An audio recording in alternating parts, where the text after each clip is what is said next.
Occasion ఏదైనా location ఎక్కడైనా తెలుగువారి వేడుక అంటే ఆలివ్ మిఠాయి ఉండాల్సిందే. మిఠాయి అంటే ఆలివ్. అట్లాగే గ్రూప్స్ విషయంలో ఏదైతే జాబ్ క్యాలెండర్ విషయంలో ఆందోళన చేసిన పిల్లల మీద మరి మీరే చెప్తున్నారు ప్రజాపాలన అని. ప్రజాపాలనలో నిరసనకు చోటు ఉండాలి, ప్రజాపాలనలో ప్రజల వాయిస్కి చోటు ఉండాలి. కాబట్టి ఈ కేసులన్నీ పిల్లల మీద పెట్టిన కేసులన్నీ బేషరతుగా విత్డ్రా చేసుకోండి. కావాలంటే కేసులు మా మీద పెట్టుకోండి, మాకు అభ్యంతరం లేదు.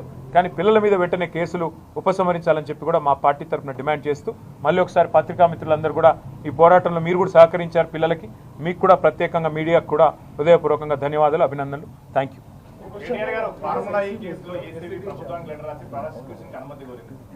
నేను ఇప్పటికో 10 సార్లు చెప్పినా మళ్ళీ చెప్తున్నా, అదో లొట్టపీస్ కేసు మళ్ళీ చెప్తున్నా.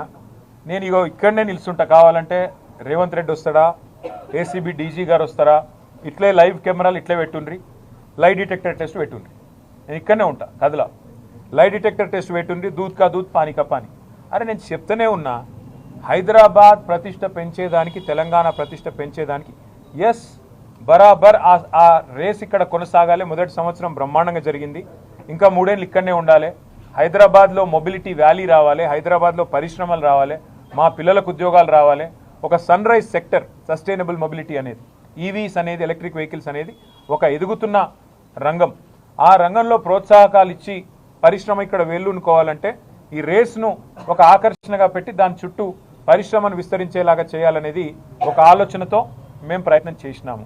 నేను స్పష్టంగా చెప్పాను, ఒక 45 కోట్లో 46 కోట్లో ప్రభుత్వం నుంచి కట్టాలని ఆదేశం ఇచ్చింది నేనే అని స్పష్టంగా చెప్పాను. ఆ 46 కోట్లు ప్రభుత్వం నుంచి ఇక్కడ నుంచి పోయినాయి, బ్యాంకు ద్వారానే పోయినాయి, అవతల వాళ్ళ దగ్గర ఉన్నాయి. రూపాయి ఎక్కడా తారుమారు కాలేదు. ఇక్కడ నుంచి పోయిన ప్రతి రూపాయికి అక్కడ లెక్క ఉంటే ఇక అవినీతి ఎక్కడిది, అవినీతిని నిరోధించడానికి అవినీతి నిరోధక శాఖ ఎక్కడిది, అందులో స్కామ్ ఎక్కడిది, మన్ను ఎక్కడిది, మశానం ఎక్కడిది. అందుకే దీన్ని ఒక లొట్టపీస్ కేసు అని చెప్పినా, మళ్ళీ చెప్తా ఉన్నా, ఏం వేస్తారో ఛార్జ్ షీట్లు, ప్రాసిక్యూషన్లు, జైళ్ళు వేసుకోండి.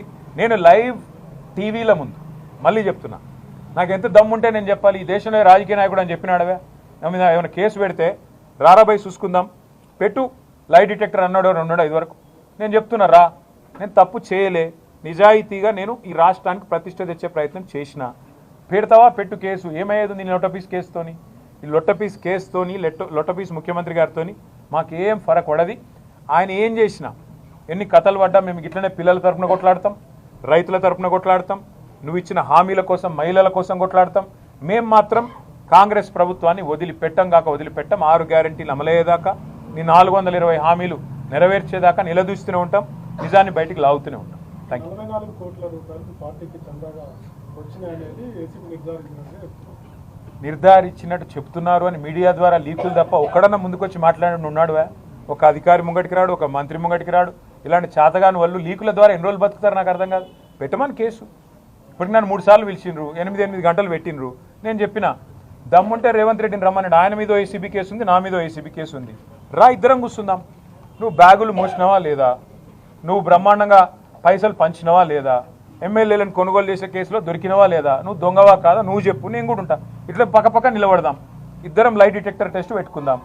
ఎవరు వాస్తవం చెప్తున్నారు, ఎవరు అబద్ధం చెప్తున్నారు రాష్ట్ర ప్రజలు చూస్తారు, ఏమున్న దానిలో. అయినా ఇంకోటి మా మిత్రులు చెప్తున్నారు, ఏదో రొటీన్ వ్యవహారం ఇది, ఛార్జ్ షీట్ వేయడం మీద పెద్ద ముచ్చట కాదు, మీరు దాన్ని ఏదో అంతర్జాతీయ ఇష్యూలాగా మీరు కూడా చూడవద్దని నా విజ్ఞప్తి. మొన్ననే మేము మీరు ఏదైతే 15 రోజులు అసెంబ్లీ సమావేశాలు పెట్టండి అంటే 2 రోజులు మాత్రమే పెట్టి పారిపోయారో నేను గుర్తు చేస్తా ఉన్నా ప్రభుత్వానికి. మొన్న మీరు 2 రోజుల అసెంబ్లీ సమావేశం పెడితే కూడా మేము డిమాండ్ చేసినాం, నిరుద్యోగ సమస్య ఒక 2 రోజులు చర్చ పెట్టండి, ఈ 2 లక్షల ఉద్యోగాల విషయంలో నిజం నిగ్గు తేలాలి. ఎవరు తెలంగాణ రాష్ట్రం ఏర్పడిన నాటి నుంచి ఇప్పటివరకు జరిగిందేంటి, టీఆర్ఎస్ ప్రభుత్వంలో ఇచ్చిన ఉద్యోగాలన్నీ, మీ ప్రభుత్వం ఇచ్చిన నోటిఫికేషన్లన్నీ అన్నీ కూడా బయటికి రావాలి, ప్రజలు చూడాలని చెప్పి మేము డిమాండ్ చేస్తూ ఉన్నాం. అసెంబ్లీని ప్రత్యేకంగా 2 రోజుల పాటు సమావేశానికి పిలవండి. కేవలం తెలంగాణ యువత నిరుద్యోగ సమస్య, మీరిచ్చిన హామీలు, ఏడాదిలో 2 లక్షల ఉద్యోగ నోటిఫికేషన్లు, వీటి విషయంలో చర్చకు అసెంబ్లీకి తప్పకుండా మీరు పిలవాలని చెప్పి కూడా రాష్ట్ర ప్రభుత్వాన్ని మేము డిమాండ్ చేస్తూ ఉన్నాం.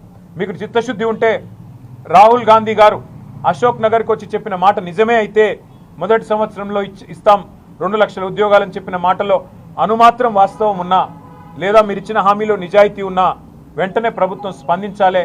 పిల్లల కోసం ఒక 2 రోజుల పాటు కూలంకషంగా చర్చించడానికి, వేరే బిజినెస్ వద్దు, 2 రోజులు కూలంకషంగా ఈ రాష్ట్ర నిరుద్యోగ యువత కోరుకుంటున్న విధంగా ప్రత్యేకంగా శాసనసభ సమావేశాలు పెట్టాలని చెప్పి మేము స్పెషల్ అసెంబ్లీ సెషన్ పిలవాలని చెప్పి మేము కాంగ్రెస్ పార్టీని డిమాండ్ చేస్తూ ఉన్నాం. సుమన్ టీవీలో మీ పర్సనల్ అండ్ బిజినెస్ ప్రమోషన్స్ కోసం కింది నెంబర్కి కాంటాక్ట్ చేయండి. డ్రగ్స్, గంజాయి లాంటి చెడు వ్యసనాలకు దూరంగా ఉండండి. తాత్కాలిక ఆనందం కోసం జీవితాలని నాశనం చేసుకోవద్దు. డ్రగ్స్ విక్రయాలు, దందాలు నిర్వహిస్తే 1800-599-6969 టోల్ ఫ్రీ నంబర్ కి కాల్ చేయండి. డ్రగ్స్, గంజాయిని నిర్మూలిద్దాం, భవిష్యత్తును కాపాడదాం.